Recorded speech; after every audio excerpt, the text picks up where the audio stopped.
Good morning and welcome to What Shape Are You In?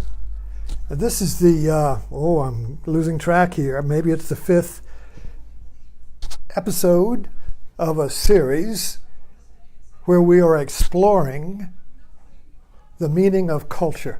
What is it? What is culture? And the metaphors we've been using is culture is a fishbowl, and we are the fish inside of it, but we can't see the bowl. And another metaphor is the dollhouse. Culture is a dollhouse, and we live inside of it as living dolls, but we can't see the house. But the house shapes the room. Every room is a room in culture, religion, science, all these different rooms, family, region, race, all of these are rooms in the culture, but we can't see what shapes us. And that's what we're exploring here. What is it that shapes us? If I can't see what shapes me, then I'm a puppet in a dollhouse. And somebody's moving me around. Is it a little girl? Is it God? Is it chance? Who's moving me around? Who's moving us around? Who's designing this thing? What's the creative design? Who designed this culture? Who is it? That's what we want to know. So let's take a look at this from a different way today. The question is, where is the first person? Now, we all had English. I was even an English teacher for a few years until I realized that that wasn't my calling. But we all remember grammar. And you have the first person, second person, and third person. Now, the third person is it. Nouns are third person. Person, place, or thing. Noun is it. And the world, culture, is made up of its. And our culture names the its. When we're born into this dollhouse, the little child says, "What's that?" And the mother says, "Lamp." Now, that's an it. If I were in another culture, it would be something else. So we name the world as its in our culture. And also in grammar, you have a first person. I. And when you write, you can write in first person or third person. You can write as you are living your story, or you can write about your story as it. You're outside of it. So when there's third person, the first person is invisible. When you are writing in third person, the writer is not there. This is why in journalism, you're like, well, be objective. What does be objective mean? Well, you write about the world as it, but you don't put yourself in it as first person. First person is not in there. That's called subjective. Oh, you don't want to be, that's your bias, you see. But that's not it at all. We missed the point there. First person is not bias. First person is a verb. First person is the I that is creating the its.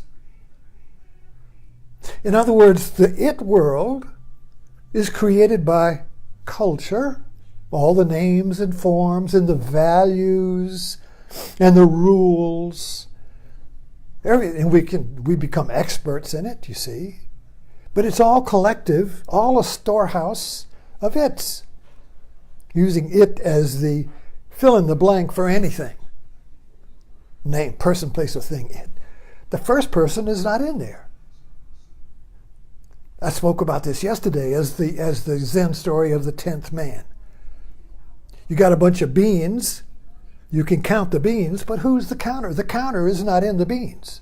The counter is the first person. Missing, not on the map.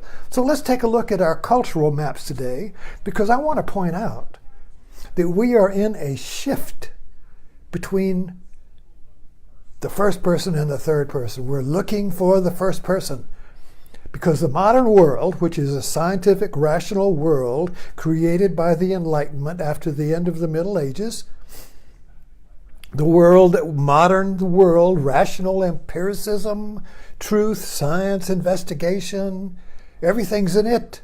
Everything's material. That's what materialism is. Everything's an it. The first person is not an it. The first person is not a noun. It's not on the map.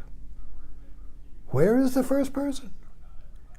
It's not there. So we find strategies to create the first person. In time, we're looking for it. Let me read you a poem. I love this poem. You'll probably recognize it. Night and day, you are the one.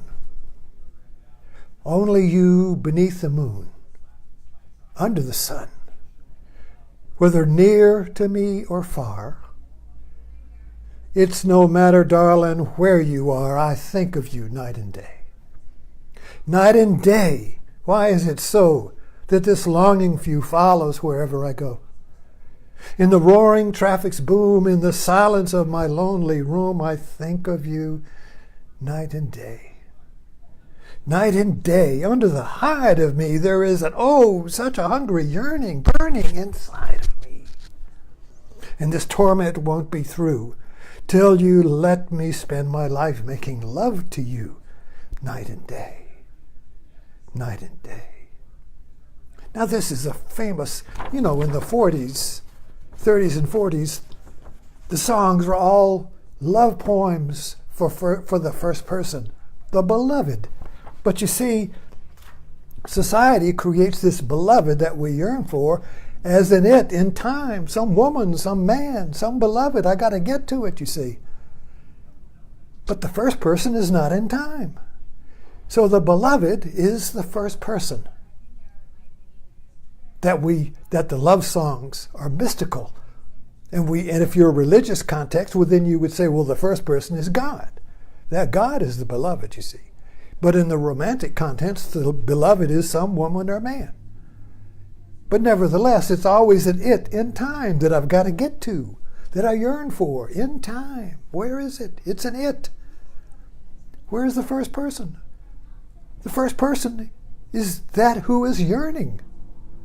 And I can't find it because that person has been abstracted into an it in time. So let me take a look at here. Where is the first person? In our technology today,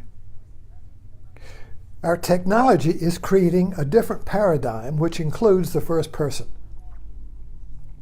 The best example of this is two maps. Now, my favorite, if you're going somewhere, you're going to New York City, you got the GPS navigator there, and your wife or your husband is sitting next to you with a flat map. And the flat map is the it map. New York is the it, and you got to get there, and there's one way to get there. The right way, shortest way, the quickest way, the easiest way, that's right there. But you got to get to the X in time. How long will it take you to get to New York, you see? But the map doesn't move. You move on the map. The map is fixed. The world, the flat map of the world, the modern world, is fixed. It doesn't move around you. You move in it. We are in the world, you see. We're not the creator of the world. We're in it. But now get a GPS. Now look what happens on the GPS navigator is that you are fixed and the world moves around you. You're always at the center. You're always at home.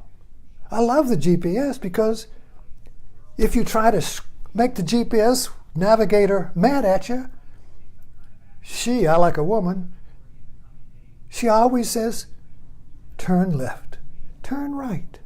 She never gets mad at you. She never calls you an idiot. You're never wrong. You're always going home. You're always at the center. And the world moves around you. It's kind of like being on a hamster wheel. The world is, or the center of a merry-go-round. You're at the center, and the world goes around you and changes around you.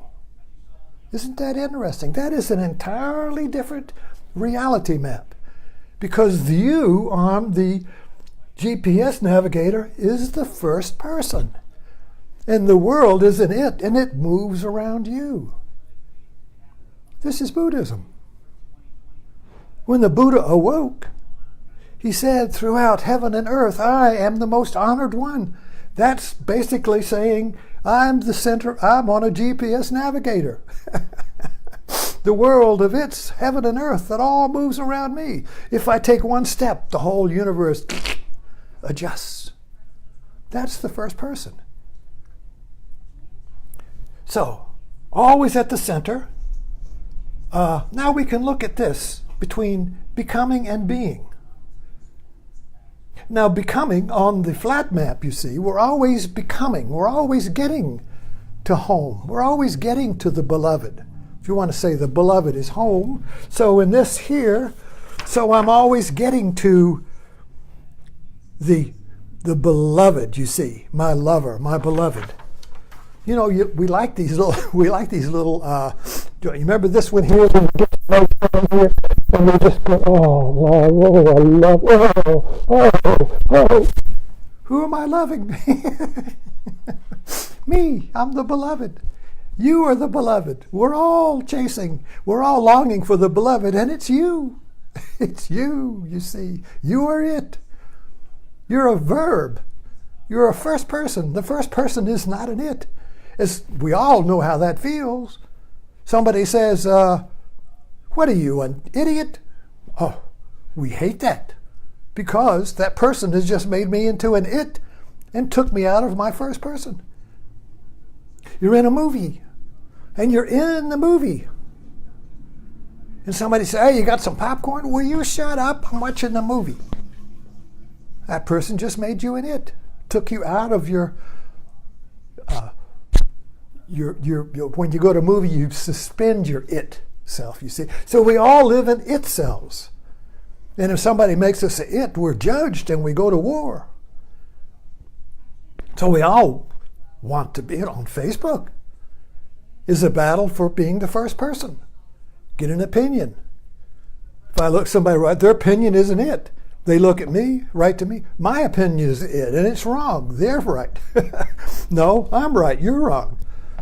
Right? Two first persons trying to be the one without a second. So the first person is the one without a second. But as long as you're on an it map, there's no end to it. There's no end to it, you see. It's like Zeno's arrow or a butcher shop where you get a piece of meat and you cut it in two, and then you cut that in two, and then you cut that in two. You're all looking for the first person by cutting everything into its. We're looking for the first person by cutting the first person into its. You're good, you're good now. Oh, now you're bad. You see, that's two its. Good it, bad it. So on the it map, on the flat map, there is endless dissection, endless division, looking for the missing person. And that's you. So when I say you are the center of the world, and I'm at the center of the world, we're both first person. Martin Buber calls that I, thou. Jesus says, love your enemy as yourself, you see, which is first person, no it's.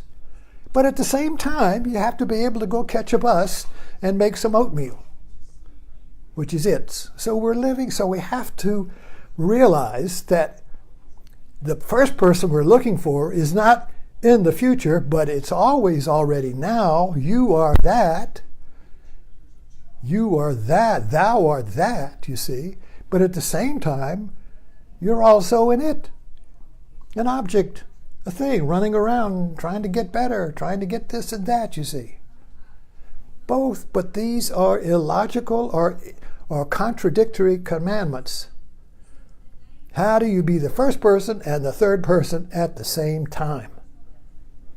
Two sides of the same coin. Our it mind, our cultural mind, cannot think that way, so it has to separate it into two its. You're it, this or that, and I got to choose between them. Choice is always between two its. The chooser is the first person, and that's not a choice. The chooser is not in the choice.